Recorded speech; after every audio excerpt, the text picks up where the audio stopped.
Olá, alunos da disciplina Instalações Elétricas Prediais. Bem-vindos a essa aula. Hoje daremos continuidade ao projeto elétrico que temos desenvolvido ao longo da nossa disciplina e faremos aqui o dimensionamento de condutos, que são aqueles elementos na instalação elétrica que devem abrigar os condutores. Então, na etapa, seguindo aí as etapas do projeto elétrico, é o momento da gente fazer esse dimensionamento, depois de tudo que nós já vimos.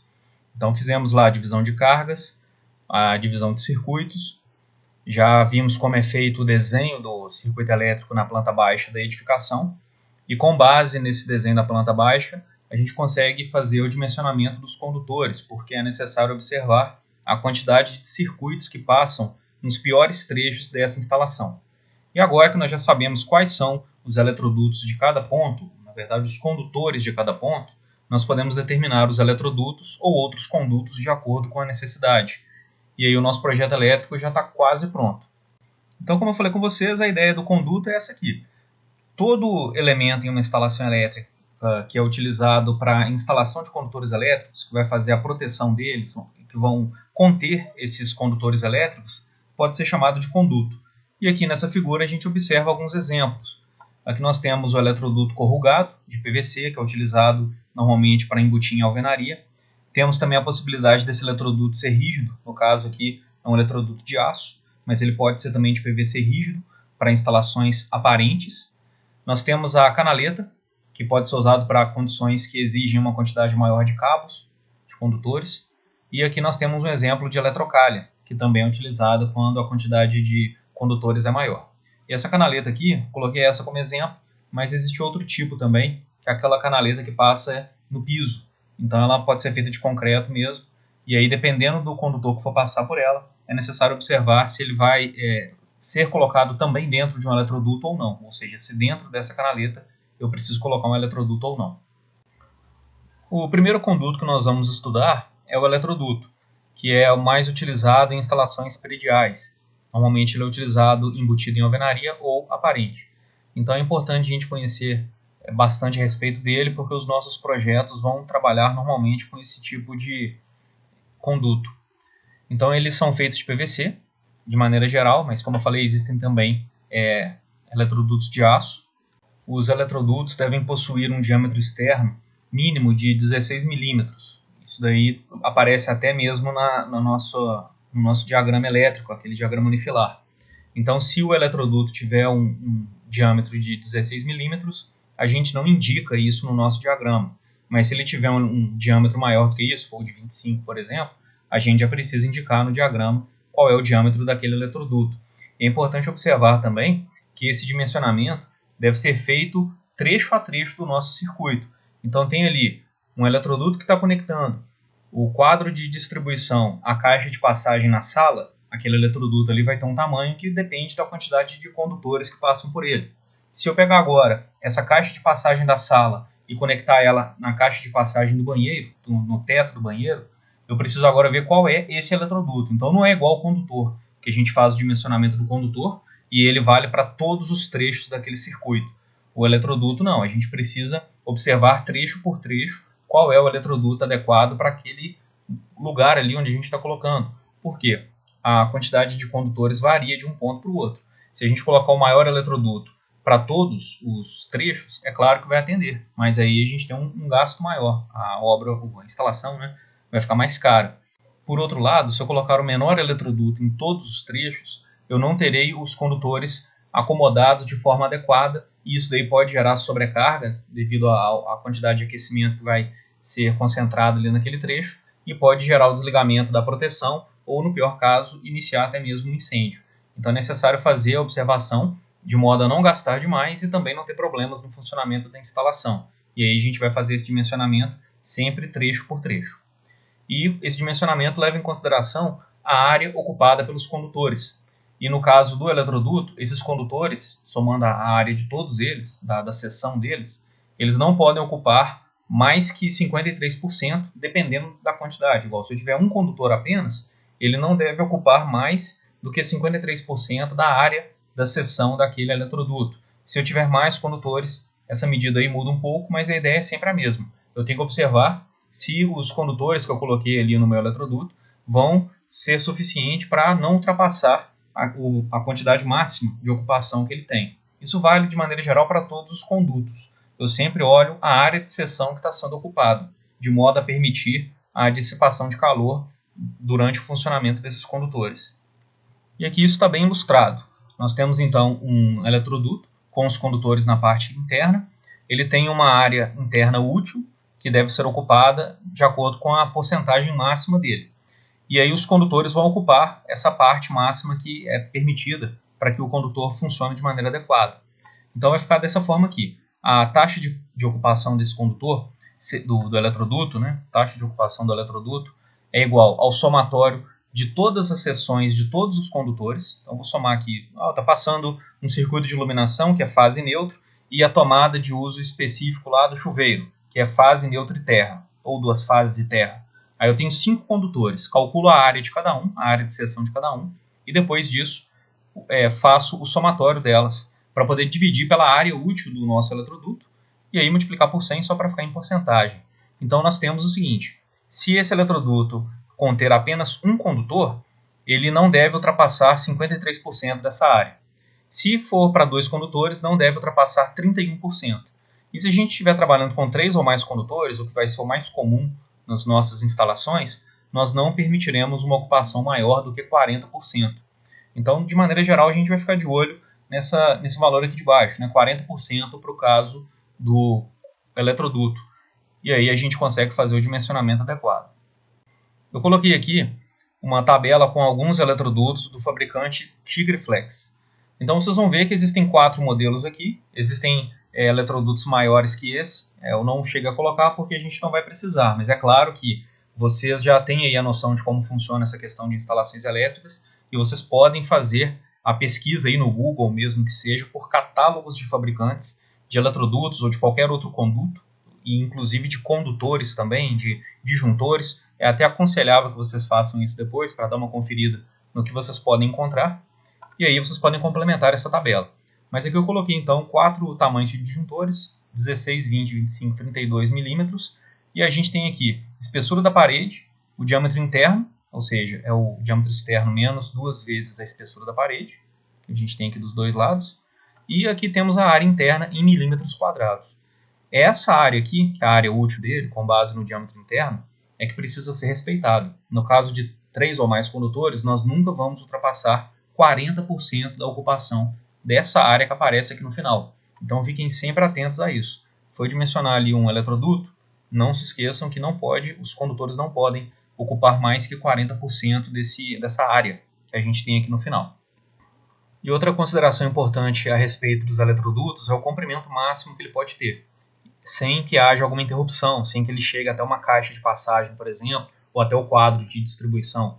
Então nós temos aí 15 metros para linhas internas, que vai ser a maior parte dos casos quando a gente estiver fazendo o trabalho de instalações elétricas prediais.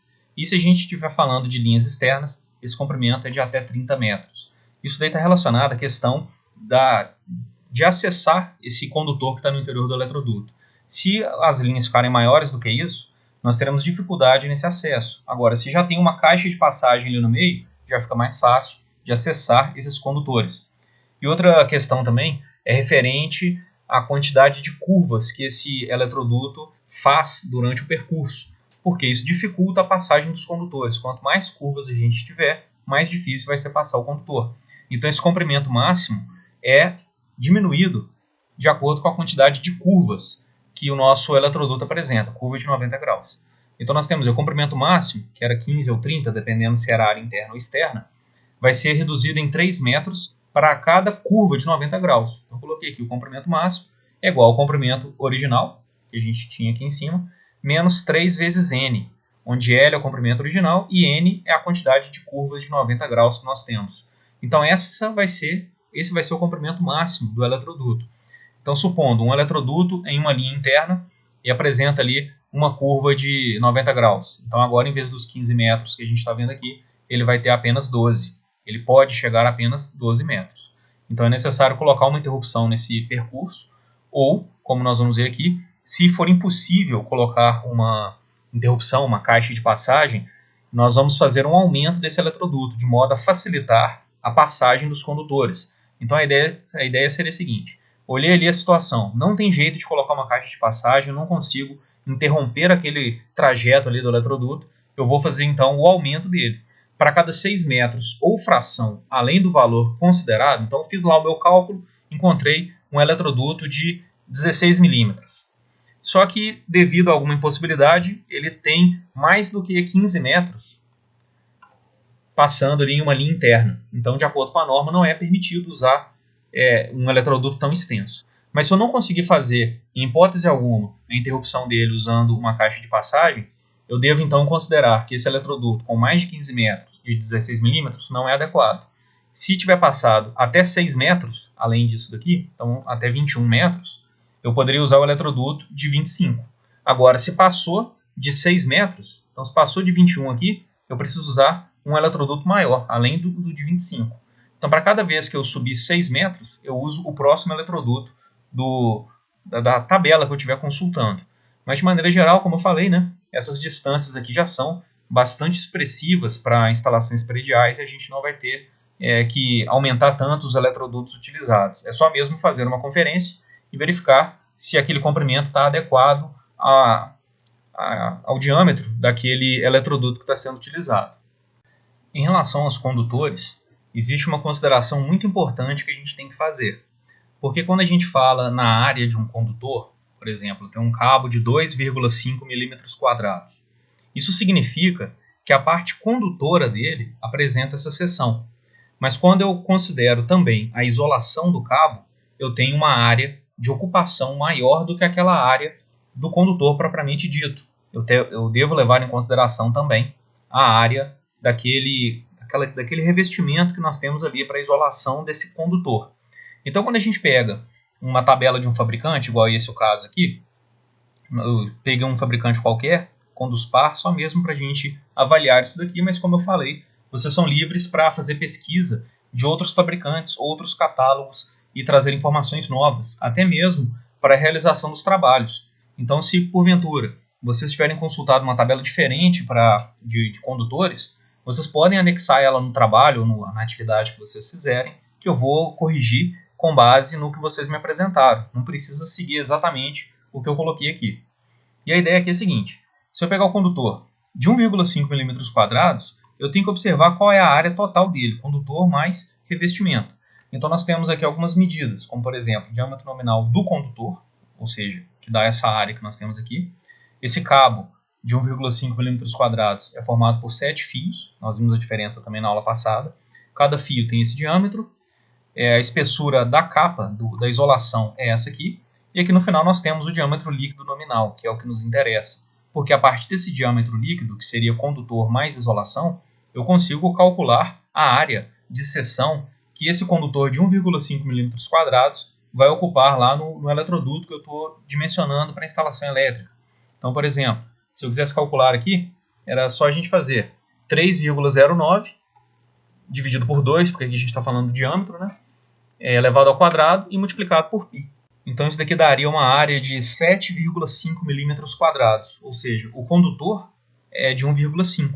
Mas se eu for levar em consideração a isolação e tudo mais, ele está ocupando uma área, a seção dele ocupa uma área de 3,09 milímetros quadrados. E o mesmo vale para todos os outros condutores.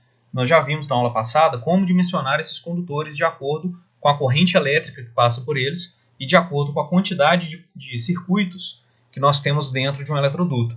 Então agora que eu já sei quais são os condutores que eu vou usar, é só consultar uma tabela. No caso aqui são condutores isolados em PVC, que é aquele mais simples, que é só o condutor e uma isolação, normalmente colorida, né, de acordo com as funções das cores aí na instalação elétrica.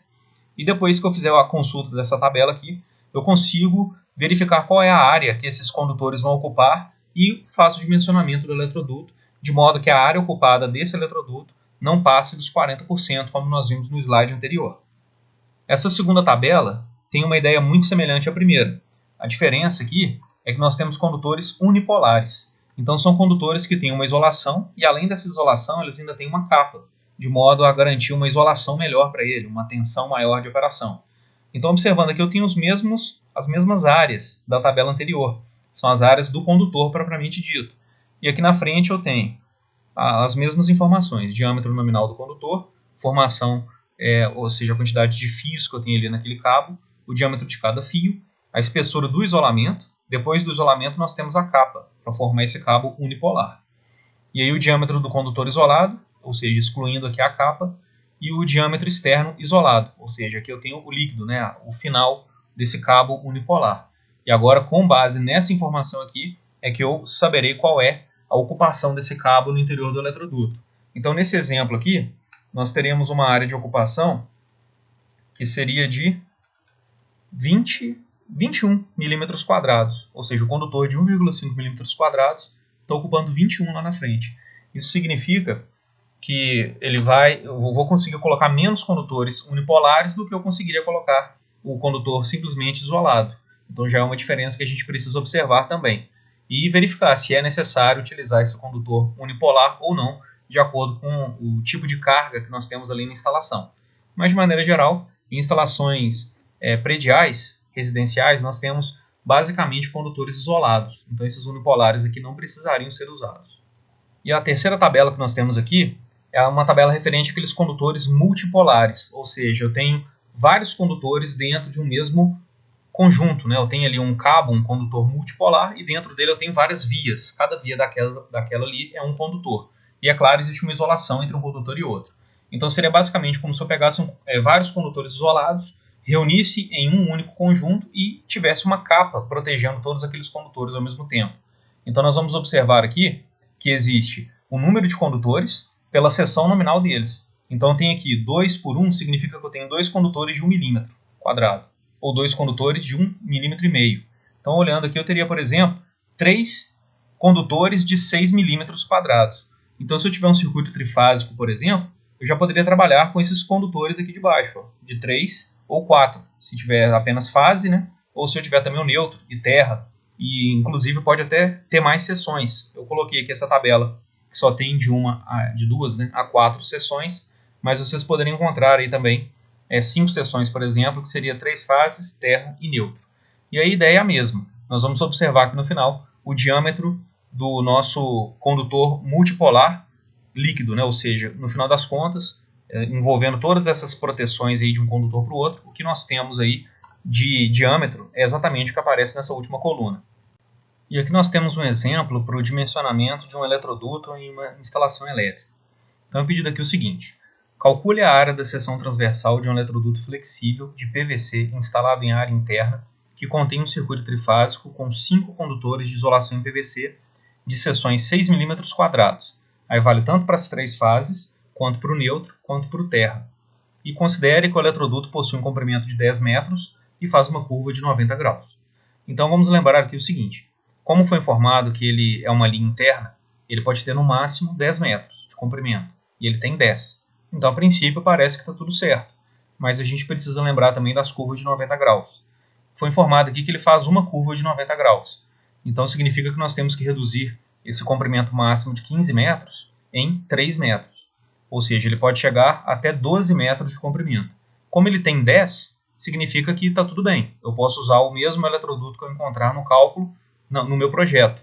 Caso contrário, se ele tivesse, por exemplo, 14 metros, em vez dos 10 que aparecem aqui, aí eu precisaria usar o próximo eletroduto na minha tabela. Em vez de usar, por exemplo, o de 16, eu usaria o de 25. É claro que eu vou calcular aqui ainda, vou ver como é que vai ficar isso. Mas eu tenho que pensar o seguinte: nós temos 5 condutores de 6 milímetros quadrados, e são condutores isolados em PVC, ou seja, aquele condutor mais simples. Eu preciso dessa informação para fazer o cálculo. Então eu volto lá naquela tabela dos condutores isolados em PVC e verifico qual é o diâmetro do condutor de 6 milímetros quadrados. Então voltando lá, a gente encontra, né, aqui, ó, essa é a tabela de condutores isolados em PVC. Observando aqui nós temos então o condutor de 6 milímetros quadrados, é a seção nominal da parte de cobre dele, tem uma isolação junto com o cobre, né, ou seja, o condutor como um todo, tem um diâmetro líquido aí de 4,83 milímetros. Então, esse é o diâmetro que eu vou utilizar no cálculo para saber qual é a área que um condutor desse ocupa. Mas lembrando que eu estou trabalhando com 5 condutores. E no final, os 5 tem que equivaler no máximo a 40% da área do eletroduto. E aí vai ficar tudo certo. Então, nosso exemplo aí falou com a gente de 5 condutores isolados de 6 milímetros quadrados. Olhando na tabela, nós encontramos que o diâmetro desse condutor isolado de 6 milímetros quadrados é de 4,83 milímetros. Então agora a gente pode calcular a área que um condutor desse ocupa. Então a área do condutor é o diâmetro ao quadrado dividido por 4. Ou divide por 2 primeiro, para depois elevar ao quadrado. Mesma coisa. Multiplicado por π. E aqui nós teremos então uma área de 18,32 milímetros quadrados. Ou seja, o condutor que tem um cobre ocupando 6 milímetros quadrados tem mais de 3 vezes essa seção no final das contas, devido à questão da isolação. Então nós temos isso aqui para um condutor, mas como o enunciado disse, são 5. Então a nossa área total é só multiplicar isso daqui por 5. E nós teremos então uma área de 91,61 milímetros quadrados. Isso aqui tem que ser menor ou igual a 40% da área do nosso eletroduto. Então agora, para saber a área mínima do eletroduto, a gente tem que dividir esse resultado aqui por 0,4. Então a área do eletroduto deve ser maior ou igual a 91,61 sobre 0,4, que é igual a 229,03 milímetros quadrados. E aí o condutor de 20 milímetros, de acordo com aquela tabela que eu passei para vocês, tem uma área de 186,26 milímetros quadrados.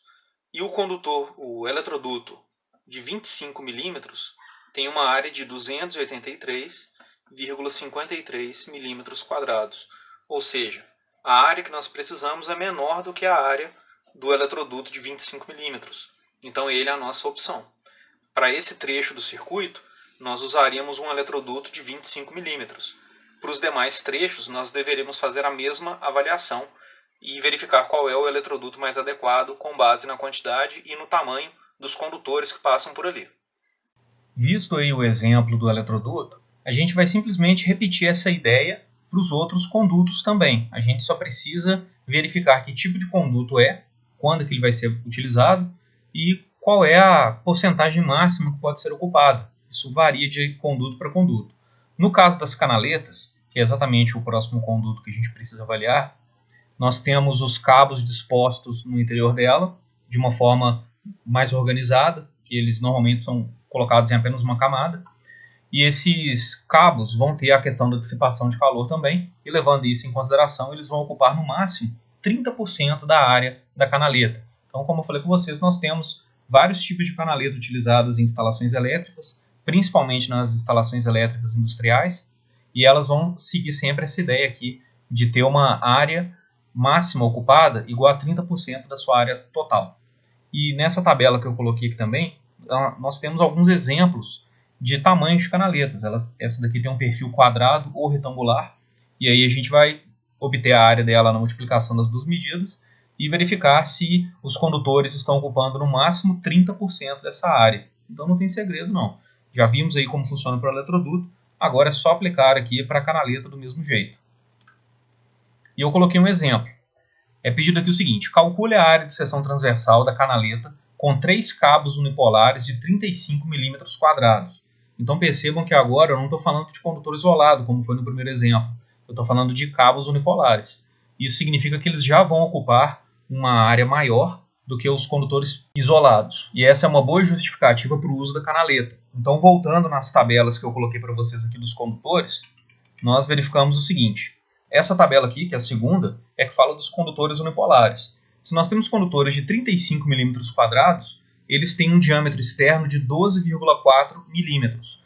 Agora, com base nesse valor aqui de diâmetro que nós temos, é que nós vamos calcular a área que esse condutor ocupa quando estiver no interior da canaleta. E aí ele não pode ultrapassar os 30% que essa canaleta permite. É o que a gente vai ver no cálculo agora.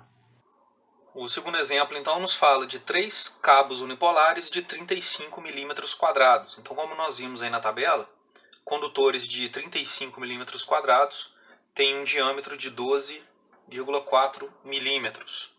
E aí a gente calcula a área dele, de um condutor apenas. Então, se eu pegar um desses condutores, é só a gente fazer 12,4 ao quadrado dividido por 4 vezes π.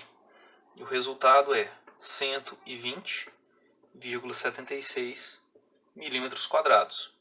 Só que nós estamos falando de 3 condutores. Então, eu vou falar aqui que a área total ocupada é igual a 120,76 vezes 3. Ou o contrário, também vale.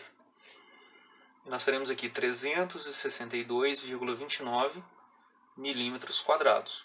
E a nossa canaleta, para esse segundo exemplo, tem que ter uma área de modo que isso aqui equivale a, no máximo, 30% dessa área. Isso aqui, então, tem que ser menor ou igual que 30% da área da canaleta. Então, para calcular a área da canaleta, a área mínima da canaleta, nós temos que dividir esse valor aqui, de 362,29 por 0,3. Então, fazendo a divisão aqui, nós vamos encontrar 1.207,63 milímetros quadrados. A nossa canaleta tem que ter uma área, na verdade não menor, né, mas maior que isso aqui. Maior ou igual a 1.207,63. De modo que 30% dela ainda seja maior do que esse valor que a gente encontrou aqui em cima. E aí a gente observa o seguinte: a canaleta, que é 30 milímetros por 30 milímetros, tem uma área de 900 milímetros quadrados, ou seja, ela não atende. E a canaleta, que é 30 por 50, tem uma área de 1.500 milímetros quadrados. Então isso aqui é consultando aquela tabela de canaletas que eu passei para vocês. E a gente verifica que esse tamanho de canaleta está adequado, porque a área dela tinha que ser no mínimo 1.207. E a gente tem essa daqui com 1.500, então está adequado. A canaleta que nós vamos usar é a de 30 por 50 milímetros. E por fim temos aqui as bandejas, que são também chamadas de eletrocalhas. Elas são utilizadas quando a quantidade de condutores é mais significativa. Vocês já devem ter observado nos corredores do IF que existem eletrocalhas na parte superior. Olhando aí para cima, durante as aulas presenciais, né, quando elas voltarem, vocês vão conseguir verificar isso. E essas eletrocalhas não conseguem suportar uma grande quantidade de condutores. Ela foi feita para isso. É claro que não impede em uma instalação de a gente ter os dois tipos de condutos. Ao mesmo tempo que existem as eletrocalhas na parte externa das salas, dentro das salas nós temos eletrodutos embutidos e, em alguns casos, aparentes também. É possível que haja essa mistura de condutos, desde que feita da forma organizada e seguindo essa questão da porcentagem de ocupação. E essas canaletas são bem interessantes de serem utilizadas porque elas permitem uma mudança fácil, elas são encaixadas, né, são modulares, e se for necessário fazer alguma modificação, vai ser feita de forma bem simples, e é possível estender elas para outros trechos da edificação e levar esses condutores até onde é necessário. E a ideia dela aqui de ocupação é que a área ocupada na seção dela não pode ultrapassar os 35%. Então nós temos 40 para o eletroduto, 30 para canaleta e 35 para a eletrocalha. Seguindo essas ideias, a gente consegue fazer o dimensionamento adequado desses 3 tipos de conduto. E aqui eu coloquei uma tabela, de um fabricante também, chamado Perfil Líder, e essa tabela nos mostra as dimensões padronizadas das eletrocalhas. Igual eu falei, vocês podem pesquisar outros fabricantes aí para verem outros catálogos, né? Não tem problema algum. Mas esse daqui atende de acordo com o que a gente precisa fazer. Então percebam que as eletrocalhas já têm áreas muito maiores do que os eletrodutos que nós vimos e vão ser utilizadas quando a gente estiver trabalhando normalmente com condutores em maior quantidade ou condutores unipolares e até mesmo multipolares, conforme eu coloquei nesse último exemplo aqui. Então eu peço que é o seguinte: calcule as dimensões da eletrocalha para comportar 2 cabos multipolares com 3 vias, e cada via tem 10 milímetros quadrados. Ou seja, eu tenho aqui dentro 2 circuitos trifásicos. Se eu for observar a quantidade de vias, eu tenho 6 vias no total. Seria, por exemplo, 3 fases que eu tenho para cada circuito aqui. Tem 2 circuitos sendo alimentados. Então agora eu vou voltar naquela tabela, na terceira dessa vez, dos condutores, que lá a gente vai conseguir ver qual é o diâmetro externo desses cabos multipolares. Então aqui nós observamos o seguinte: tenho 3 vias, cada via de 10 milímetros quadrados. E um desses cabos tem um diâmetro aqui de 18,4 milímetros. Eu calculo então a ocupação de um deles. Quando eu tiver calculado o primeiro, multiplico por 2, e aí eu tenho o total que esses condutores vão ocupar dentro da eletrocalha. E agora eu já posso verificar então se não vai ultrapassar os 35%, que é o limite que ela especifica para a gente. Para essa eletrocalha, nós temos então dois cabos multipolares, cada um deles de 3 seções e as seções de 10 milímetros quadrados. Olhando aí na tabela, nós encontramos um diâmetro de 18,40 milímetros para esse cabo aí com as 3 seções. E agora a gente precisa calcular a área dele. Então cada cabo desse, ou seja, cada 3 seções dessa aqui, representa uma área que vai ser calculada com base nesse diâmetro aqui. Então 18,40 ao quadrado dividido por 4 vezes π. Então a área do condutor resulta em 265,90 milímetros quadrados. E o segundo cabo tem uma área igual, então vamos multiplicar por 2, 265,90, para chegar à área total deles, que é 531,81 milímetros quadrados. E nós sabemos que isso aqui tem que ser menor ou igual a 35% da área da eletrocalha. Então agora a gente vai dividir esse valor por 0,35 para encontrar a área mínima da eletrocalha. Então a área da eletrocalha tem que ser maior ou igual a esse valor de ocupação dividido por 0,35, que vai dar então 1.519,45 milímetros quadrados. E aí, olhando na tabela das eletrocalhas, a gente verifica que a eletrocalha, que é 50 por 25, tem uma área de 1.250 milímetros quadrados. Então não está adequada. A próxima seria 75 por 25. E ela tem uma área de 1.875 milímetros quadrados. Então ela atende a área que a gente precisa aqui de ocupação. Então a eletrocalha que a gente usaria seria essa daqui, de 75 por 25 milímetros. E aí vale lembrar, né, que se houver outros trechos do circuito que trabalham com eletrocalhas, a gente precisa fazer o cálculo delas separadamente. E é possível também ter mais de um conduto no nosso circuito. Então calculei aqui a eletrocalha para esse exemplo. Se a eletrocalha chegar até um quadro de distribuição, desse quadro pode sair uma canaleta, pode sair um eletroduto, vai depender da estratégia que o projetista usou para fazer essa instalação elétrica. Eu vou deixar aqui um exercício para vocês me entregarem na semana que vem. Então lembrem-se que na próxima semana, dos dias 20 ao 22, vocês têm a semana de Ciência e Tecnologia do IFMG. E aí é interessante que vocês participem, acompanhem as palestras e aprendam um pouco mais das áreas de interesse. Só que a semana acaba às 19 horas do dia 22.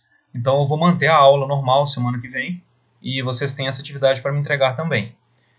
Se vocês tiverem algum problema com prazo devido a assistirem às palestras, vocês me avisem, que isso aqui é flexível.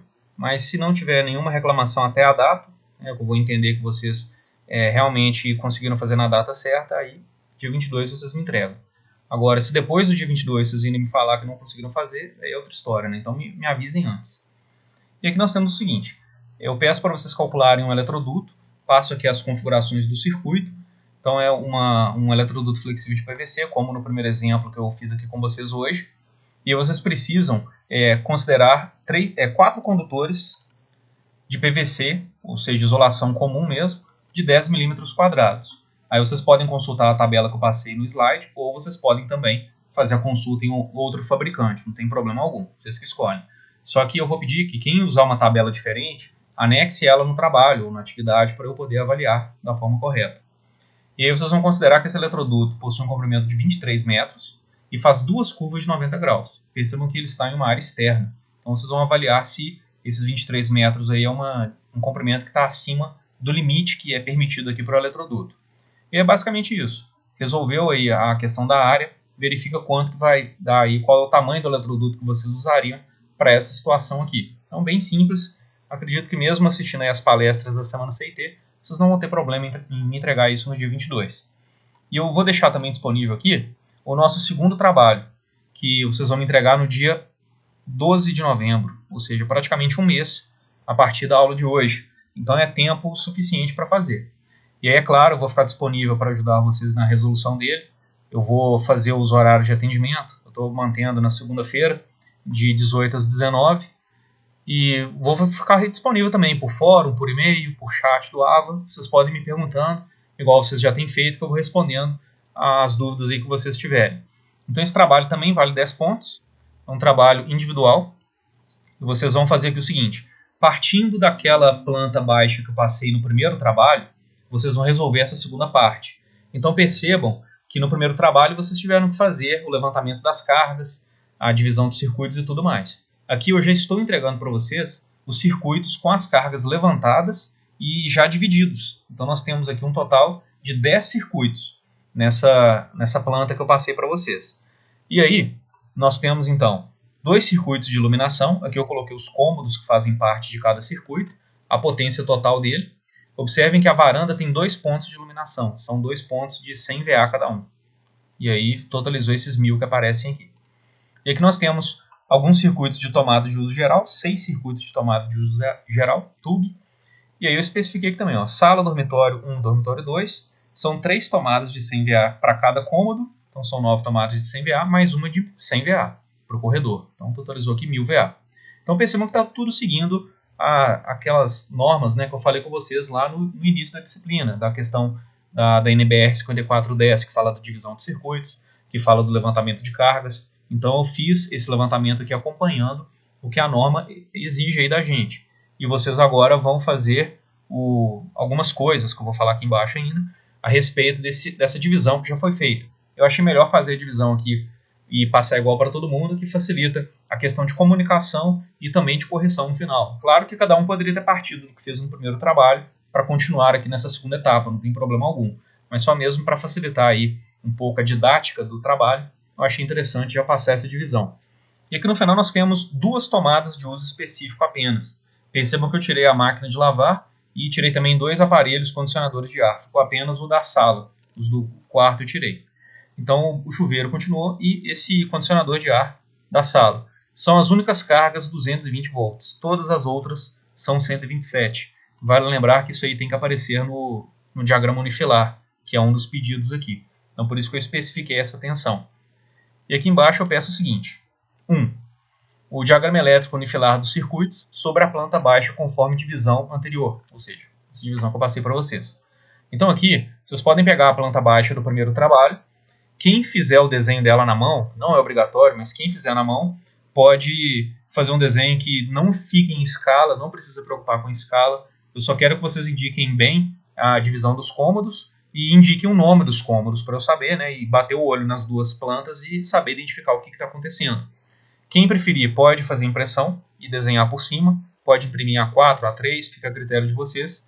E se algum de vocês já tiver uma familiaridade maior com o AutoCAD e quiser fazer o desenho da planta baixa no AutoCAD e depois colocar o diagrama elétrico em cima dela usando o AutoCAD também, não é problema algum, fica a critério de vocês.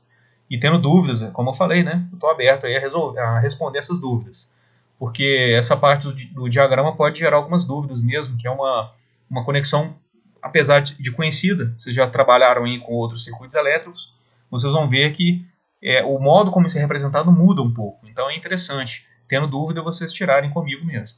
E eu passei até um exemplo para vocês na aula que eu falei do diagrama unifilar, do exemplo que está no slide. Eu fiz ele numa folha A3 maior e já coloquei também lá no AVA. Aí vocês dão uma conferida nele para ir criando de vocês, mas sempre que precisar, só me mandar alguma mensagem que eu respondo para vocês. Depois vocês vão fazer o dimensionamento de condutores, que foi a aula passada. Então, cada circuito desse vai ter o seu condutor. Vocês vão precisar verificar, por exemplo, de iluminação. Eu sei que o mínimo é 1,5 mm², mas será que ele é suficiente para a corrente que vai circular aqui na condição de eletroduto embutido em alvenaria? Então, vocês vão considerar isso daí tudo. Então, os cabos são de cobre isolados em PVC, que é aquele condutor que só tem uma isolação mais simples mesmo. Então, não precisa se preocupar com aqueles unipolares ou multipolares. E eles passam em eletroduto embutido em alvenaria, todos eles. Vamos considerar a mesma coisa. Depois de dimensionar dos condutores, vocês vão fazer o dimensionamento dos condutos, que foi o assunto de hoje. Como eu falei, eletrodutos flexíveis embutidos em alvenaria. Vocês vão verificar qual é o tamanho de cada eletroduto naquele desenho da planta baixa que vocês fizeram. Ou seja, o primeiro passo é mesmo fazer a planta baixa, porque a partir daqui, desse desenho, eu saberei qual é o pior trecho de cada circuito para poder dimensionar os condutores. E com os condutores na mão, eu posso fazer o dimensionamento dos condutos. E aí, encerrada essa terceira etapa, vocês vão fazer o dimensionamento dos disjuntores para proteção contra sobrecarga e curto-circuito, que é o assunto da nossa próxima aula. Ou seja, daqui uma semana vocês já vão ter condição de fazer o trabalho todo. Mas até lá vocês podem fazer essas 3 primeiras partes, de acordo com o tempo livre aí de vocês, né, claro. Então, deixo esse trabalho também para o dia 12 de novembro. Vou colocar lá no AVA direitinho a data de entrega e tudo mais. E aí vocês vão conversando comigo. No mais, bons estudos para vocês e nos vemos em breve.